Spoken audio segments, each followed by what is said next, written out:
금식의 의미가 무엇일까요? 첫 번째는 음식을 완전히 금하는 것을 말하죠. 뭐 당연한 겁니다. 장기간 혹은 단기간으로 음식 없이 지내는 것을 말하고요. 이 의미는 자기를 부인하거나 자기를 훈련하는 것을 의미합니다. 좋아하는 것을 금하는 것까지 확장돼서 음료, 취미, 오락을 금지하는 것으로 오늘날 확장되어 사용하고 있습니다. 하나님 앞에 자기를 낮추고 오직 하나님께 집중하기 위해서 하는 것이 금식이기 때문에 자기의 모든 즐거워하는 것들을 끊어버리라라고 하는 의미로 쓰이고 있습니다. 언제 금식을 할까요? 성경에 나오는 4가지 경우가 있습니다. 첫 번째는 죄를 회개하는 경우에 금식하게 됩니다. 참회를 위해서 금식하는 거예요. 과거의 죄에 대한 참회의 표현으로요. 죄에 대해 괴로워하며 울고 기도하는 것, 이건 바람직한 겁니다. 성경에도 보면 느헤미야 때의 금식이나 다니엘의 금식이나 이럴 때에 금식하며 죄를 회개하는 장면들이 나오고요. 두 번째로는 하나님의 특별한 은혜를 구할 때 금식하기도 합니다. 특별한 자비나 축복을 구할 때 음식을 끊고 하나님께 막 구하는 거죠. 모세의 언약 장면, 여호사밧 전쟁 장면, 에스더가 왕에게 나아갈 때 했던 거, 에스라 때 회개 장면, 이런 것들 다 그렇습니다. 세 번째는 자기 절제를 위해 금식합니다. 기본적인 욕구를 끊어버리는 거죠. 굶주림은 인간의 기본적인 욕구이고 탐욕은 인간의 기본적인 죄이다라고 하는 말이 있는데 그만큼 자기 필요한 것들을 끊어버리는 거예요. 자기 학대나 그릇된 금욕주의와는 조금 다릅니다. 그러니까 자기를 괴롭히기 위해, 벌 주기 위해서 금식하는 것이 아니라 자기를 절제하기 위해서 하는 거, 예, 금식이고요. 네 번째로는 내가 금식해서 그 먹을거리를 남들과 나누기 위해서 금식하는 경우가 있습니다. 내가 먹을 것을 줄이고 나눠주는 거죠. 우리도 성금요일 때 우리 하루 금식하거나 한 끼 금식하고 그 비용을 성금요일 성찬 헌금으로 드리고 있죠. 바로 그런 것을 의미하는 것이 네 번째입니다. 그 다음 금식에 대한 예수님의 가르침은 무엇인가? 사람들이 여러분 예수님께 와서 물었습니다. 바리새인들은 일주일에 2번씩 금식해요. 그래서 매주 월요일과 목요일 날은 금식하는 날입니다. 세례 요한의 제자들도 정기적으로 금식했습니다. 근데 왜 예수님께서는 금식하지 않습니까? 왜 예수님의 제자들은 금식하지 않습니까? 라고 물어봤습니다. 예수님께서 뭐라고 말씀하셨냐면 그 뒤에 쭉 이어서 말씀하시는 것 있는데요. 첫 번째, 은혜를 망각한 경우에 회개를 위해서 금식해야 한다고 말씀하셨습니다. 마태복음 9장에 보면 우리 산상수훈과는 좀 다르지만 이런 말씀이 나와요. 너희에게 신랑을 빼앗길 날이 올 것이다 라고 하는 이야기가 나와요.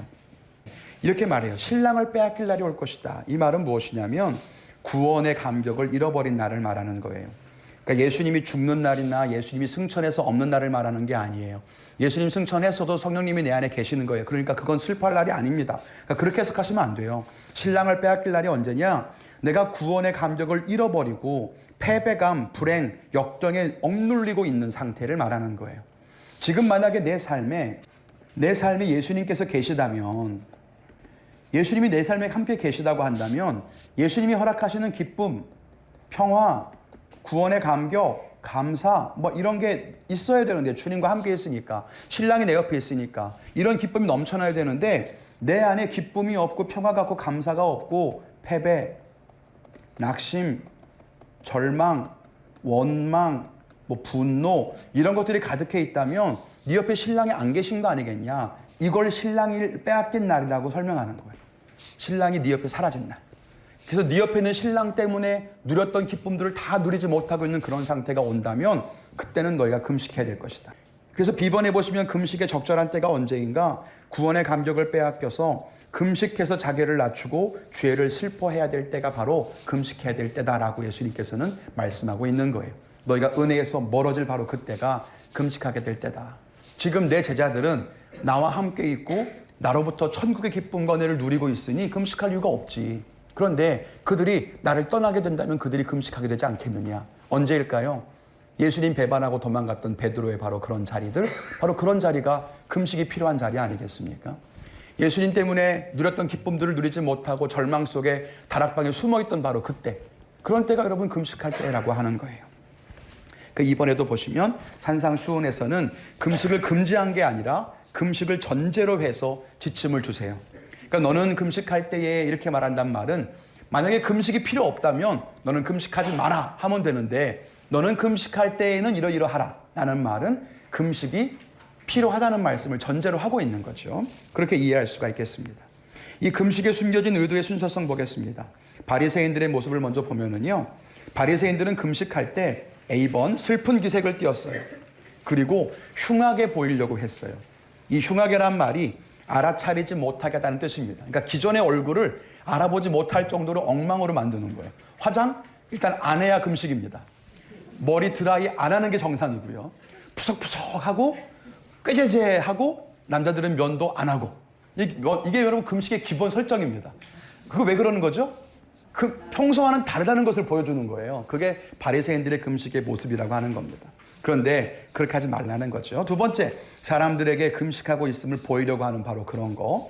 여러분 아까 말씀드렸죠? 사람에게 보이려고 하는 것이라면 사람들이 알아채면 이미 그 상을 받은 거예요. 사람들이 금식해요? 끝. 금식의 은혜는 없어요. 그 금식을 통해 누리고 싶었던 죄의 회개라든가 아니면 은혜를 구하는 거라든가 자기 욕구를 절제하는 거 없어요. 사람들에게 보이려고 하는 거라면 사람들이 알아보는 것으로 정상 끝. 그렇지만 내가 하나님을 향해 진정으로 하는 거라면 사람들이 알아보더라도 내가 마음을 다해 드린 진정한 금식이었다면 하나님께서 거기에 대한 상을 주시는 거고. 이해가 되시죠? 네, 목적에 따라서 상급이 달라지는 거예요. 두 번째, 그래서 예수님이 뭐라고 하셨느냐? 머리에 기름을 바르고 얼굴을 씻으라. 깨끗하게 씻으시고 풀 메이크업을 하라. 요즘식으로 하면 그렇게 번역할 수 있어요. 근데 여러분 이걸 또 다른 원칙으로 받으시면 안 돼요. 야, 예수님께서 금식기도 할 때는 메이크업 더 진하게 하래. 그런 원칙이 아니에요. 그러니까 겉모습에 그렇게 하지 말라는 뜻이지. 또 다른 원칙이 되면 안 됩니다. 즉 비번처럼 그냥 평소처럼 하고 다니면 된다. 특별하게 드러내려고 하지 마라. 이런 뜻이 되겠습니다. 두 번째 금식의 목적은 자기의 경건을 위한 것입니다. 그래서 사람들에게 보이는 것은 자기의 경건과 무관한 것이니까 바른 목적을 가진 것이 아닌 거죠. 그러니까 여러분 금식은 금식다워야 한다. 이런 생각이 있다면 그게 함정인 거예요. 금식은 금식다워야지. 그러니까 좀 꾸미지도 말고. 물론 꾸미지 않는 게 하나님만을 집중하기 위한 거라면 뭐 좋아요. 좋지만 그게 다른 목적이라면 안 된다고 하는 겁니다. 하나님만 아시면 되는 거죠. 금식에 대한 참고 말씀이 이사야서 58장에 나오는데요. 이사야 58장에 보면 잘못된 금식에 대한 이야기가 나오면서 거기에 이런 이야기를 합니다. 첫 번째는 금식을 하면서도 자기 즐거움을 끊지 못하는 경우. 이거 잘못됐다고 말씀하시고요. 두 번째로는 금식을 하고 있으면서 너희 일꾼들을 억압하는 경우. 이것도 금식과 어울리지 않는다는 거예요. 왜 그렇죠? 경건의 행위만 있고 경건의 그런 삶이 없기 때문에. 금식하면서 계속 화내. 그럴 거면 금식 안 하는 게 낫죠. 제가 그런 분 알거든요. 금식을 정말 자주 하세요. 근데 금식할 때 건드리면 안 돼. 되게 예민하시거든요. 그분은 금식할 때마다 화를 되게 많이 내요. 물론 이해합니다. 먹을 게 안 들어가고 얼마나 힘드시겠어요. 그러니까 짜증이 폭발을 그럴 거면 안 하는 게 낫지 않겠어요? 그러니까 여러분 금식하면서 일꾼들을 억압하려면 금식 뭐하러 하느냐 하면서 이사야서 58장에는 참된 금식이 뭔지에 대해서 쭉 이야기를 하고 있으니까 나중에 혹시 관심 있으시면 읽어보시면 좋겠습니다. 2번 진정한 금식인데 금식은 뭐냐? 하나님의 자비와 정의를 행하는 것. 율법적인 행동으로서가 아니라 바로 금식의 중심을 우리가 잃어버리면 안 되겠다라고 하는 겁니다. 이제 세 가지 경건 보겠습니다. 세 가지 경건.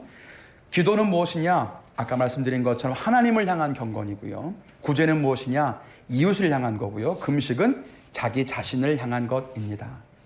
이해가 되시죠? 어떤 것도 여러분 사람들에게 보이거나 나의 공로를 삼기 위해서는 아닌 거고요. 예수님의 가르침을 보면 첫 번째, 경건의 본질을 왜곡한 바리새인들의 위선을 닮으면 안 된다고 하신 거고, 두 번째, 바리새인의 의보다 더 경건해야 한다라고 강조하고 있습니다. 그러니까 행동이 더 완벽해야 한다는 것이 아니라 그 경건의 목적과 본질이 바람직해야 한다라고 하는 거예요.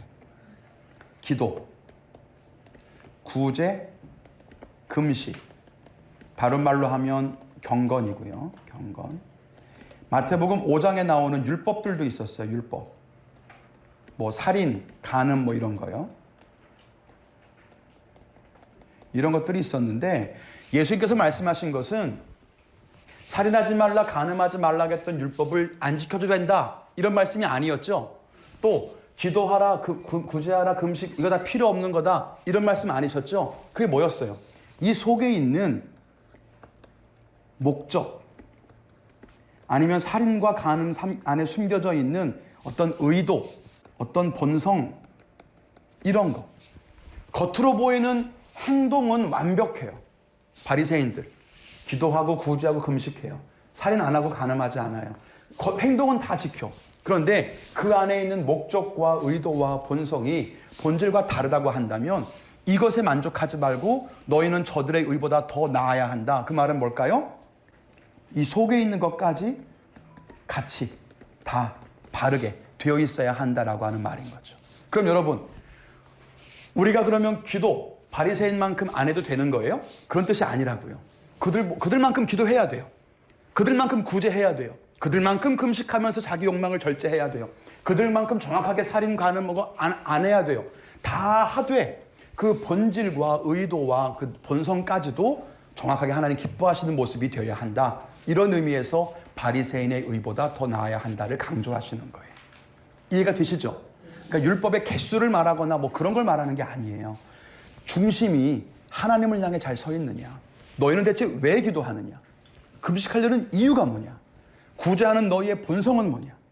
살인과 간음과 같은 율법을 지킬 때 너희의 마음속에 숨겨진 죄성들을 너희가 다 해결했느냐? 그리스도의 용서하는 기쁨을 알고 있느냐? 천국의 감격을 가지고 있느냐?